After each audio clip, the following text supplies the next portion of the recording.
My brother invited us to stay at his place and said we wouldn't have to pay rent or bills. I work with money and my husband Charlie fixes cars. We live in the house where I grew up. But it's not just any house. It's been in my family for a long time and used to be where my dad ran his business. My brother was supposed to take over the business, so he studied economics in college. He even went to Oxford University to learn more about running a business. After that, he came back to the US and worked with our dad for a while. When our parents retired and moved away, they gave the business to my brother and the house to me, so my husband and I decided to live there. The house is in a great spot, close to public transportation and other important places like shops, hospitals, and schools. It's perfect for us now, and even when our kids grow up and move out, we'll still be comfortable here. I'm really thankful my parents gave me this house. We were excited about our future here, but things took a bad turn unexpectedly. My mother-in-law started visiting a lot after we moved in.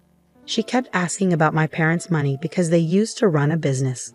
She'd say things like, "Hey Maya, how much money do your parents have? What will you get when they pass away?" It made me uncomfortable. I didn't want to be rude, so I just said, "I'm not sure. I haven't thought about it much. They gave us this house, so maybe there won't be much money left." I tried to brush it off, but she kept pushing, saying, "That can't be true. They're getting old. They must have talked to you about their money." It seemed like she was really interested in their wealth, like she was expecting to get something. I already knew what I would inherit, but I decided not to tell her or my husband, who's close to her, to avoid any more trouble. Something really unexpected happened next. Out of nowhere, my mother-in-law and my brother-in-law's family moved into our house. It was a holiday morning around 8:00 a.m. when the doorbell rang. I opened it to find movers standing there. I was shocked and confused. Then my mother-in-law and brother-in-law's family showed up and said, "We're moving in here today, so take care of us." When I saw their smirking faces, I felt a shiver down my spine. My husband woke up, and when I asked him what was going on, he seemed unfazed and said, "What's the problem?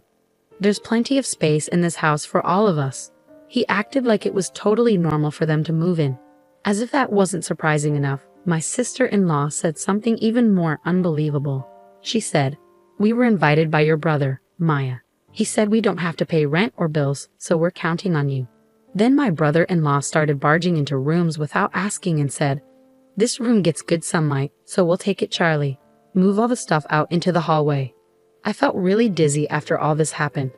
This is my house, but they're acting like they own it, opening doors and claiming rooms.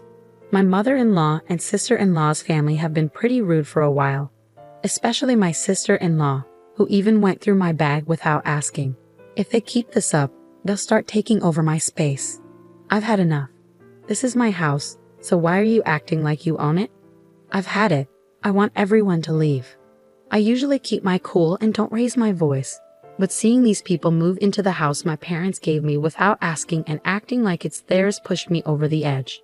That's why I lost control and yelled at all three of them. But then something unexpected happened. "How dare you talk to us like that? You're the one who should leave."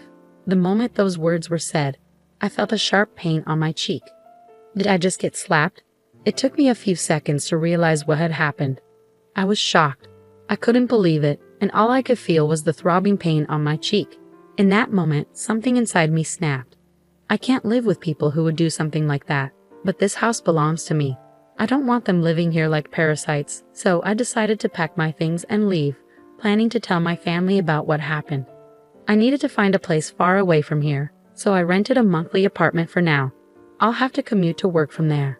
As soon as I told my parents about what happened over the phone, I could sense their anger, even from a distance, especially from my dad. He's always been very caring and has adored me and my brother. As a CEO, he was strict, but as a father, he was always kind and ready to help us out of any trouble. I didn't want to drag my parents, who were just about to retire, into this mess, but I had no choice because my rightful home was being taken away from me.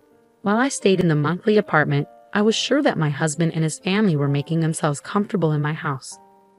So I decided to take action based on suggestions from my brother and father. A few days later, during my break, I checked my phone and saw dozens of missed calls and messages from my husband. I knew exactly why he was trying to reach me. I took action and called the water and electric companies to shut off the utilities. Our house relies completely on electricity, and without it, nothing works. We haven't set up solar panels yet, so there's no other way to get power. Since it's really hot right now, living without electricity and water must be tough. My husband's calls were probably about dealing with this situation. Just as I was about to ignore his call, my husband rang again, perfectly timed with my break. Hey, what's going on? There's no power, and the water isn't running. Did you cut off the electricity and water? I could tell from his voice that he was in a panic. The house belongs to me, so now that I'm not living there, it wouldn't make sense to keep the electricity and water running, right? That's why I had them shut off. If I kept the utilities on, I'd have to pay the bills even though I'm not living there. I can't agree to that, so I naturally had them turned off. When I explained this to my husband, he got really angry and insisted that I turn the services back on right away. But just because he wants me to doesn't mean I'm going to agree.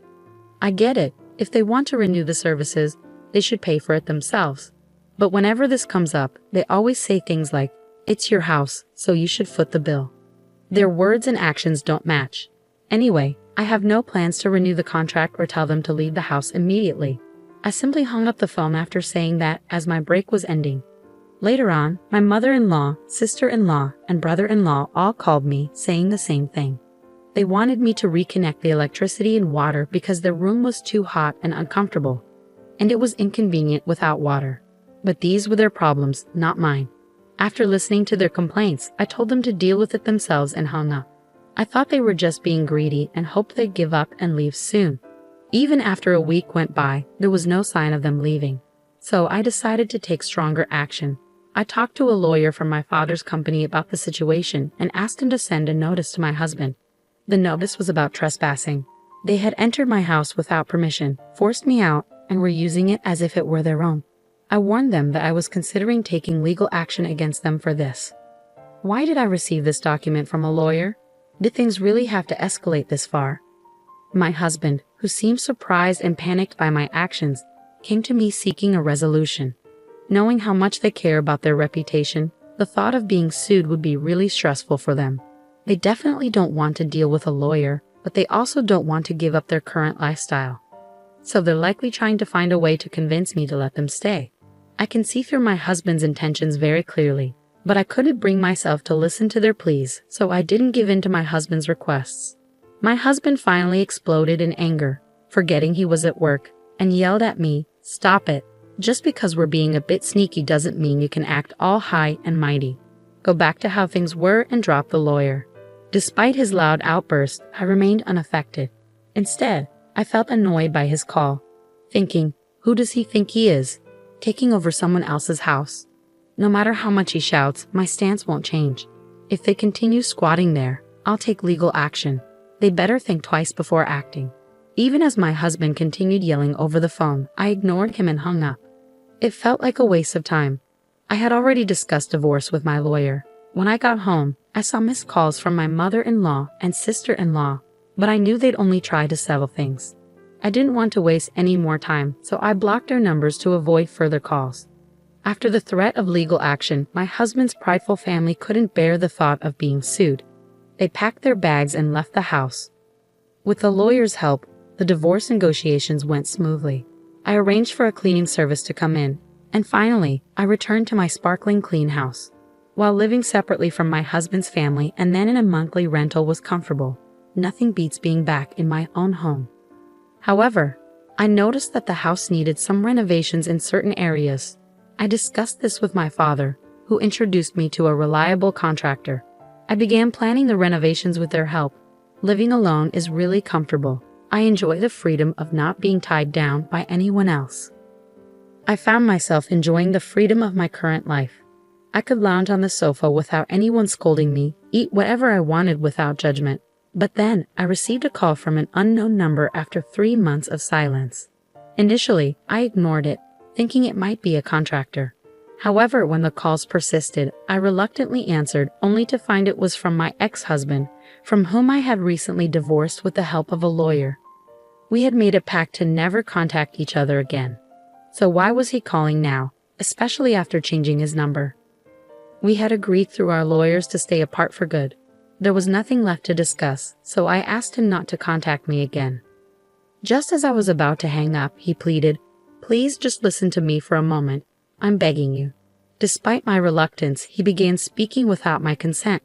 It turned out his company was facing a severe financial crisis and they had decided to reduce his salary.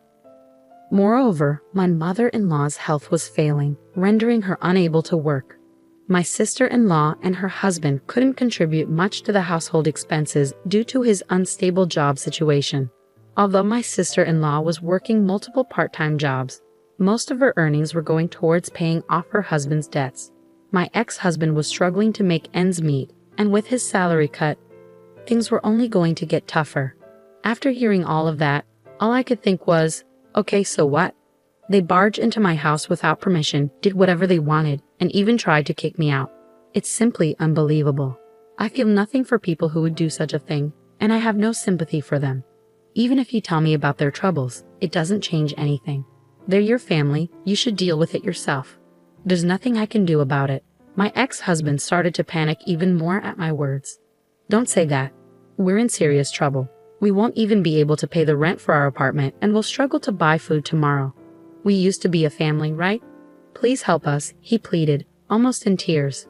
But I wasn't convinced. When I was in trouble, he did nothing to help, and he, along with my mother-in-law, looked down on me.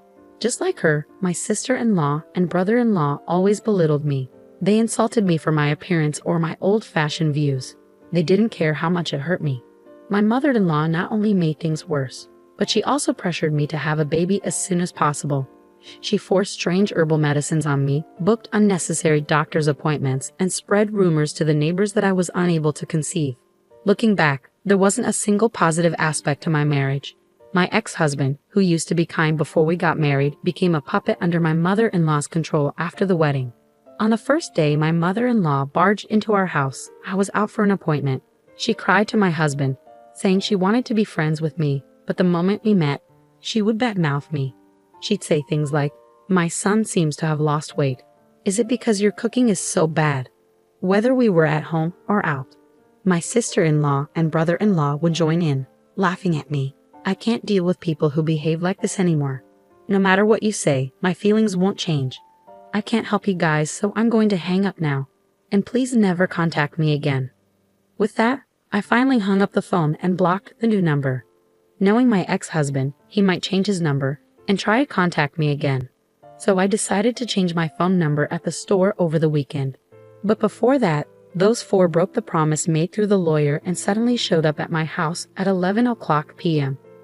"Open up, let us in, and take care of us. We're family, you should help us." They were banging on the door, yelling loudly without considering the late hour. "What's going on at this time? Please go back home, you're disturbing the neighbors." When I went to open the door, they seemed ready to force their way in. So I tried talking to them through the intercom, but they didn't care. They continued banging on the door and causing a commotion. I couldn't believe I was dealing with people behaving so recklessly. I felt overwhelmed and considered calling the police when I heard sirens approaching from outside. It seemed a neighbor had taken the initiative as soon as they heard the police sirens. The group, startled, thought I had called the police and attempted to flee. However, with a crowd gathered, escape wasn't an option. Consequently, they were escorted to the police station by the responding officers. I was questioned about the incident and I explained everything that had transpired. News of my ex-husband and his companion's actions spread rapidly in the neighborhood. Among the crowd was a co-worker of my ex-husband's, and by the next day, the entire office was aware of the situation. Already struggling due to a salary reduction, getting the police involved sealed my ex-husband's fate with his employer. He was fired, unable to afford his apartment rent anymore. Financial strain created tension between him and his sister's family, leading to their shared living arrangement coming to an end. Now, Charlie resides in public housing with his mother, working multiple part-time jobs to get by. Even his mother has taken on part-time work, eager to contribute financially.